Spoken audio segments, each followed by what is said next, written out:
So tiri ipapo zvakare panotoone ripoti yakatoburitswa neFinancial Service Center yeSouth Africa ichiinvestigata about 1.1 billion yakatorwa kuZimbabwe, 800 yacho yakapinda maakaunti yaWickney Chivhaya. So ndo mabirwo ari kuitwa mari. I think some of you don't understand what is really happening in the ground. Ambozvinzwise kuti chii chiri kuitika. Nyika yedu iri kumorwa. Makanzwa vageza vachiti aiwa uyu munhu ngaachienda uyu munhu achimpishwa aende uyu. Ndo nyaya iripo nekuti maZimbabwe ari kusafa nemuzita raEmmerson Mnangagwa.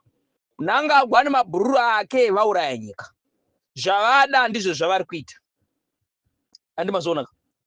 Masignature ari vari kutora advantage yeurwere hwake. Ndo vari kutora iwe akusiriya. Ari kutoda kuuraya ningi. Ari kutora kunga zvokuti ada kuuraya ningi. Ada kuuraya mutungamiri wemasoja akabviswa Chamai Manju. Sanyatwa. Vada kuuraya General Chiwenga zvakare. Saka imi vana veZimbabwe muri kubvuma here, muri kuwirirana nazvo here kuti Chiwenga afe.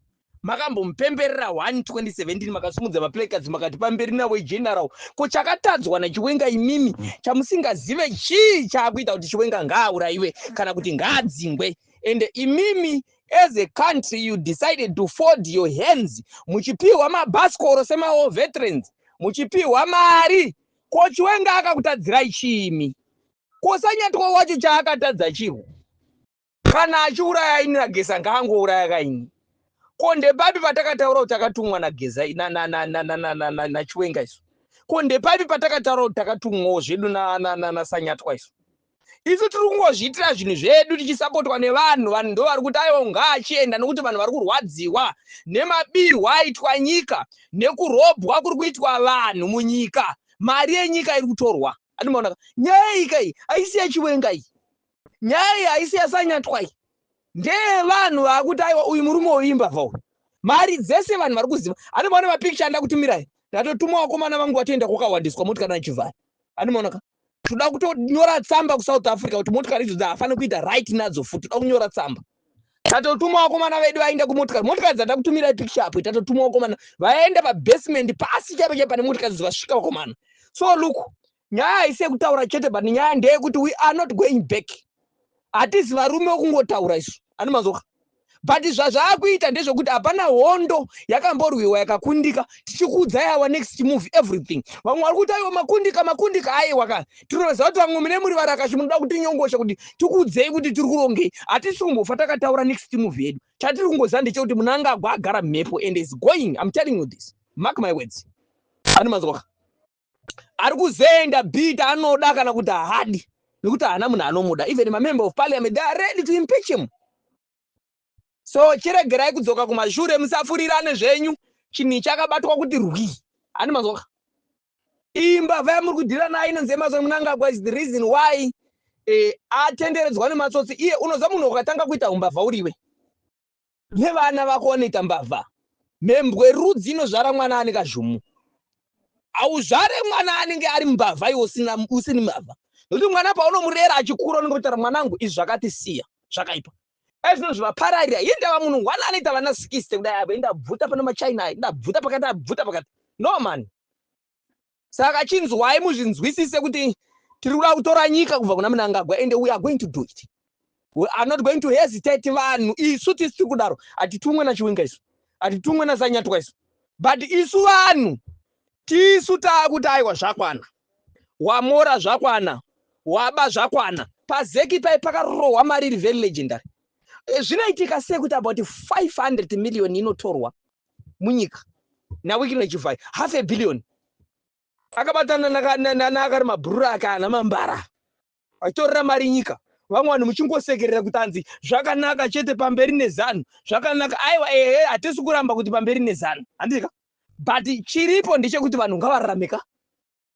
Martin Rishwaya, chief secretary to the inning, wamunangagwa ndiye mumwe mambara yeyu. Mutkulu Ngube ndiye mumwe mambara yeyu. Guwa Matanga ndiye mumwe mambara yeyu. Aaron Nepera, permanent secretary weDefense Ministry ndiye mambara yeyu. Opa Muchinguri ndiye mambara yeyu. Vanhu vanofanira kuenda kujeri vanhu ivava. ani muri kuzviona vanofana kutoenda kujeri vanhu ivavo ngavasungwe tikutotaura izvozvo pano panyoka yemabhuno updates hapasi pamba peZANU-PF hapasi pamba pebato asi pamba pemwana wese weZimbabwe ari kutambudzwa naMnangagwa ari kutambudzwa nezvigananda ari kushaya zororo kumazuva ose ekurira pamusoro pepasi saka panochengetwa nezvirigo zvenyika kwete zvirigo zvemapolitical party. No one, hakuna mumwe anonzi uyu ari superior nokuti anobva kuZANU-PF. Here we are united and let it be clear. And anchifonerwa usiku kuchena nemangwanani ndichinzi titaurire kuti madzibaba eshanduko vari safe here. Madzibaba eshanduko is very safe and sound ende vacharamba vachichengetwa. Ezvino tichatoronga kuti vaende vanochengetwa nevadzimu. Vabve kwavari tiri kuda kuronga kuti vanochengetwa nevadzimu kusvika tatora nyika yeZimbabwe. Hatidi kuti vazovhiringidzwa nokuti vadzimu ndivo vanochengeta vanhu ka. Saka tichavabvisa kwavari vanochengetwa nevadzimu kuti vachengeteke zvakanaka. Saka pano pamba pevana veZimbabwe hapasi pamba pemapersonal interest eZANU-PF, hapasi pamba pemapersonal interest emaindividual, pamba pevana veZANU-PF. Hapana chiri kuzodzoka kumashure kana makambonyeperana kuti aiwa Geza tiri kuona tuvaraka chitengo chitaura zvisane basa semahumbwe emhando yepamusoro iwa. Hapana chiri kuzombofa chakadzokera kumashure.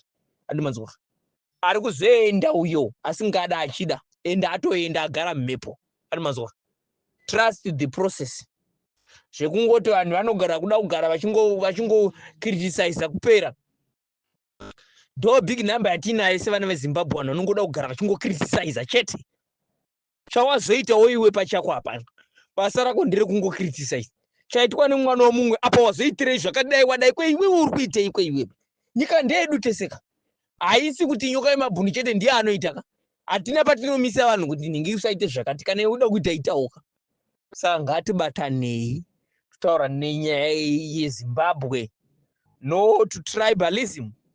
Zvatinoita izvi kana kune vamwe vakanyeperwa kunzi ngatidzinge Chiwenga nokuti ndiye ari kutuma vanhu ina ndauti mwana Chiwenga. Manzwa. Nhau idzi dzakadzitanga kudhara and let it be clear. Geza asati atanga nhau idzi dzakadzitanga kudhara chitaura kuti Mnangagwa anoenda ende ari kuzoenda. Ndichitotaura ini. Geza akazotumwa nemaveterans nevana veZimbabwe mudhara wedu zvaari kutaura zvakakosha and is our commander now. Was muri wehondo is a man of intelligence. Munhu anotungamirira vanhu zvokuti zviri very legendary. Saka zvokuti hanzi ninga anozoti zvakati kana vamwe vanoti hanzi nyoka yemabhunu haazi spokesperson one. Inini even being spokesperson waCommander Geza or not, I'm there to represent the mass of Zimbabweans.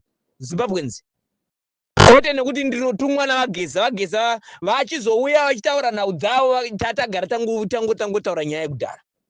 Saka nyaya haisi yavageza, nyaya haisi yangu, but nyaya ndeyekuti vana veZimbabwe vasununguke. I respect that man. Vageza is a man of principle. Kana vakanangana nechinhu chavanenge vanangana nacho ndo chavanosvika nacho. And havasi kurwira mapersonal interest avo, vari kurwira imi maZimbabweans kuti musununguke.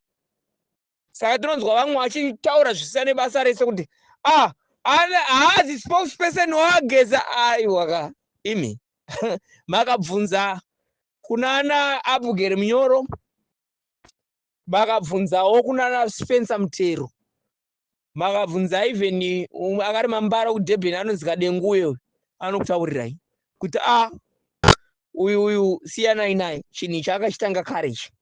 Wakabvunza unana Doubt Mike anokutaura kuti uyu siyanai naye chinhu akachitanga kare ichi, siyanai naye. Ndiye muridzi wechinhu chakachitanga kare. Kwete kana ichinzi muridzi wechinhu hazvirevi kuti ndiri kunzi ndini ndinoona this struggle. But when I started, I was criticized many. Vanhu vaitaura kuti aiwa zvakati Mnangagwa uchi anozodai tichingotaura kuti aiwa kana pasinaye takabva kutaura kuti pasinaye kare.